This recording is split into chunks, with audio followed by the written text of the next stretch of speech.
Ce couple de Gatineau est sur une mauvaise pente depuis l'automne. Raymond Lorange a appris dans une lettre qu'il perdra sa médecin de famille dès le 31 mars. Fait que là, il faut que j'attende qu'un nouveau médecin soit chose.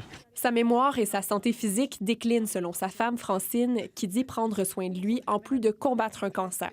C'est très inquiétant pour moi, parce que moi, je devais subir une opération, je ne la subirai pas, parce que j'ai personne pour surveiller mon mari, puis j'ai un fils autiste aussi dans la maison. Fait que, tu sais, tout ça, là, la perte de son médecin, c'est important, parce que c'est un très bon docteur qu'il avait. Elle comprenait l'historique de mon mari. Depuis l'automne, la région essuie 33 départs de médecins de famille et spécialistes, dont une vingtaine partent en raison de la loi 2 sur leur rémunération, selon le Centre intégré de santé et de services sociaux de l'Outaouais.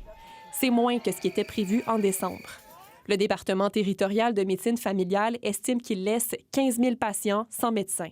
C'est quand même des départs qui n'auraient jamais dû avoir lieu là, pour les besoins de la population de l'Outaouais. Même si ces départs sont équivalents aux années passées, le CIS de l'Outaouais reconnaît qu'ils sont préoccupants.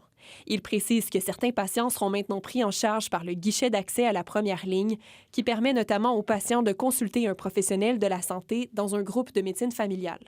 La Fédération des médecins omnipraticiens s'est aussi engagée à l'échelle de la province de prendre en charge 500 000 patients supplémentaires d'ici l'été. Une offre qui doit s'accompagner de ressources, selon ce médecin.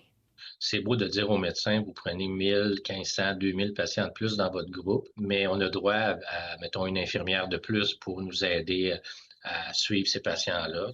Raymond Lorange, lui, doit attendre le départ officiel de sa médecin pour s'inscrire au guichet. Une incohérence pour Francine qui est à bout de solution.